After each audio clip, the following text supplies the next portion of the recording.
राधे राधे मेरे प्यारे भाइयों बहनों माताओं व बंधुओं, चैनल में आपका स्वागत है।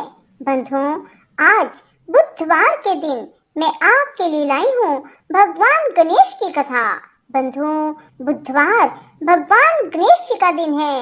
यदि आप बुधवार को गणेश जी की विशेष रूप से पूजा करते हैं तो गणेश जी आपके कार्यों में आ रही सभी रुकावटों को दूर करते हैं। आप पर आने वाले सब संकटों को पहले ही हर लेते हैं। बंधुओं, बुधवार के दिन गणेश जी को लड्डू और दूर्वा दक्षिणा सहित अवश्य चढ़ाएं। बंधुओं, देखना किस प्रकार आपके कामों में आने वाली रुकावटें शीघ्र दूर होती चली जाएंगी। बंधुओं, बुधवार के दिन भगवान गणेश जी के किसी भी मंत्र की एक माला अवश्य करें। बंधुओं, यदि आपने हमारे चैनल को अब तक सब्सक्राइब नहीं किया तो जरूर करें और बेल आइकन दबाना ना भूलें ताकि आपको हमारी आने वाली सभी वीडियोस की जानकारी सबसे पहले हो सके। बंधुओं, वीडियो को पूरी सुनने के बाद कमेंट बॉक्स में जय गणेश भगवान जरूर लिखें। बोलो गणेश भगवान की जय हो। एक दिन की बात है जब जमद अग्नि नंदन परशुराम ने अपनी प्रतिज्ञा के अनुसार पृथ्वी को क्षत्रियों से रहित कर दिया। तब वे अपने गुरु भूतनाथ के चरणों में प्रणाम करने और गुरु पत्नी अम्बा शिवा और उनके नारायण तुल्य दोनों गुरुपुत्र कार्तिकेय और गणनायक को देखने की लालसा से कैलाश पहुँचे। वहां उन्होंने अत्यंत अद्भुत कैलाशपुरी का दर्शन किया। उक्त परम रमणीय पुरी की सुविस्तृत सड़कें सोने की बनी थी। उन पर शुद्ध स्फटिक तुल्य मणियां जड़ी थी। उक्त पुरी में चतुर्दिक सुंदरी रंग की मणियों की वेदियां निर्मित थी। वह राशि की राशि मुक्ताओं से संयुक्त और मणियों के मंडपों से परिपूर्ण थी। सर्वभूतपति नीलकंठ के नगर में रत्नों और कांचनों से परिपूर्ण यक्षेंद्र गणों से परिवेष्टित 1 अरब दिव्य भवन थे, जिनके किवाड़ खंबे और सीढ़ियां मणियों से निर्मित थी। उस शिवपुरी के दिव्य सोने के कलश बने थे। वहां रजत के श्वेत चंवर थे जो रत्न आभूषणों से विभूषित थे। वहां स्वर्ग गंगा के तट पर उगे हुए पारिजात वृक्षों की भरमार थी। वहां की सड़कों पर अनुपम सुंदर बालक स्वच्छंद क्रीड़ा करते एवं परस्पर हंस हंस कर वार्तालाप कर रहे थे। उस परम रमणीय नगर में सिद्धेंद्रों की लाखों अट्टालिकाएं थी जो मणियों एवं रत्नों से निर्मित थी। वहां निर्मल जल पूरित सहस्त्रों सरोवर, सुगंधित पुष्पों के सहस्त्रों पुष्पोद्यान एवं सुंदरतम अविनाशी वट वृक्ष थे, जिन पर विभिन्न प्रकार के मनोहर पक्षी कलरव करते सुगंधित शीतल मंद पवन बह रहा था। अपने गुरुदेव की उस दिव्यपुरी के दर्शन कर रेणुका नंदन आनंद विभोर हो गए।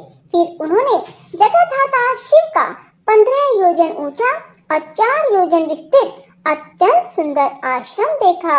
उसका निर्माण विश्वकर्मा ने बहुमूल्य सुनहली मणियों के द्वारा किया था। आश्रम हीरक जटित था। महर्षि जमदग्नि के परम पराक्रमी पुत्र परशुराम ने उक्त द्वार के बाएं अपने गुरुपुत्र कार्तिकेय को देखा और दाहिनी ओर पार्वती नंदन गणेश तथा शिव सदृश पराक्रमशील विशालकाय वीरभद्र का अवलोकन किया। परम पराक्रमी एवं महामनस्वी कुठार पानी परशुराम सबसे मिलते और प्रेम पूर्ण बात करते प्रसन्नचित आगे बढ़ रहे थे कि अक्षमालाधर गणेश ने उन्हें देखकर कहा, शूलपाणी इस समय शयन कर रहे हैं। मैं उन परम प्रभु की आज्ञा प्राप्त कर तत्काल तुम्हें साथ ले चलूंगा। बस इतनी देर रुक जाओ। बंधुवर, मैं परम अनुग्रह मूर्ति भक्त वत्सल समदर्शी अपने गुरु के दर्शन करना चाहता हूँ। वीरवर परशुराम ने मुदगरायुध गणेश के सम्मुख खड़े खड़े उत्तर दिया, मैं उन जगदीश्वर त्रैतापहारिणी परम अम्बा पार्वती के अभेद चरण कमलों में प्रणाम कर अभी लौटाऊंगा।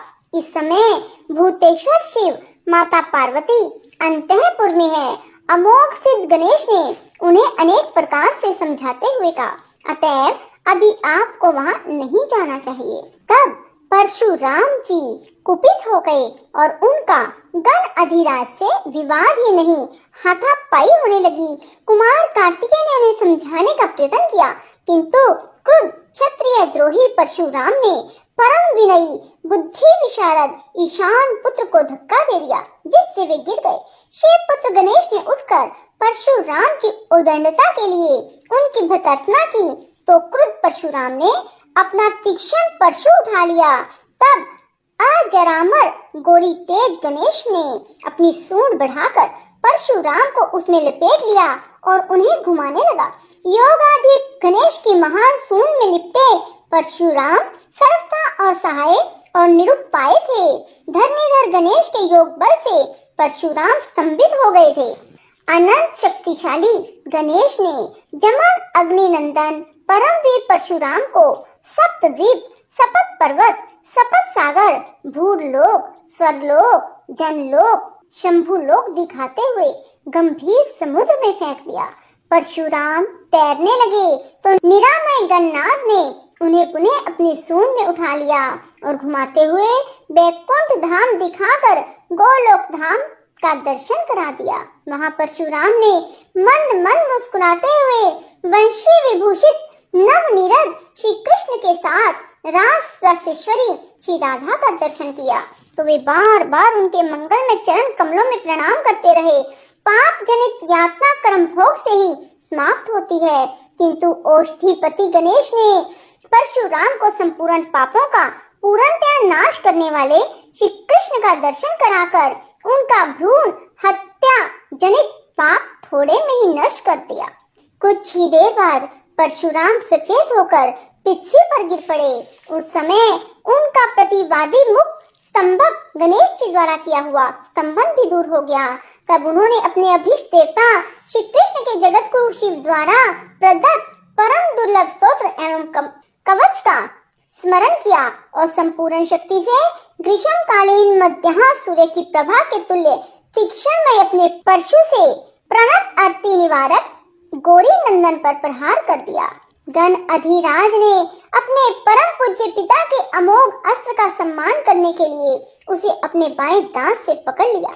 शिव शक्ति के प्रभाव से वह तेजस्वी परशु गणेश के बाएं दांत को समूल काटकर पुनः रेणुका पुत्र परशुराम के हाथ में लौटाया। सिद्धि बुद्धि प्रदायक गणेश का दांत टूटते समय भयानक शब्द हुआ और सत्य संकल्प गिरिजानंदन के रक्त का फवारा छूट पड़ा। मुंह से निकलकर रक्त से सना दांत भूतल पर गिर पड़ा। उस समय धरित्री कांप उठी। यह दृश्य देखकर वीरभद्र, कार्तिकेय, क्षेत्रपाल आदि पार्षद शून्य में देवगण अत्यंत भयंक्रांत हो हाय हाय करने लगे। कैलाशवासी डर से मूर्छित हो गए। निद्रापति शुद्ध आत्मा शिव की निद्रा भंग हो गई। बेटा यह क्या हुआ? दौड़ी हुई परम आद्या भगवती पार्वती आई तो उन्होंने अपने प्राण प्रिय पुत्र के टूटे दांत, रक्त में डूबे हुए मुंह को देखकर देखा कि उनके हृदय खंड गणेश क्रोध शून्य, परम शांत, लज्जा से सिर झुकाए खड़े हैं। अत्यंत व्याकुल होकर उन्होंने स्कंद से पूछा, क्या बात है, यह कैसे हुआ? स्कंद के द्वारा संपूर्ण वृतांत सुनकर महामोह शमनी सती पार्वती अत्यंत क्रुद्ध हुई और अपने प्राण अधिक प्रिय सुकुमार पुत्र गणेश को अंक में लेकर क्रंदन करने लगी। समदर्शी प्रभु दुख और शोक से अभिभूत देवी पार्वती ने डरते डरते अपने पति दया सिंधु शूलपाणी से कहा, मेरे पुत्र गणेश और आपके शिष्य परशुराम में किसका दोष है? आप ही निर्णय करें। उत्तम कुल में पैदा हुई स्त्री अपने निंदित पतित मूर्ख दरिद्र रोगी और जड़ पति को भी सदा विष्णु के समान समझती है। समस्त तेजस्वियों में श्रेष्ठ अग्नि सूर्यपति वृता के तेज की 16वीं कला की समानता भी नहीं कर सकते। महादान, पुण्य, व्रत, उपवास और तप ये पति सेवा के 16वें अंश की समता करने योग्य नहीं है।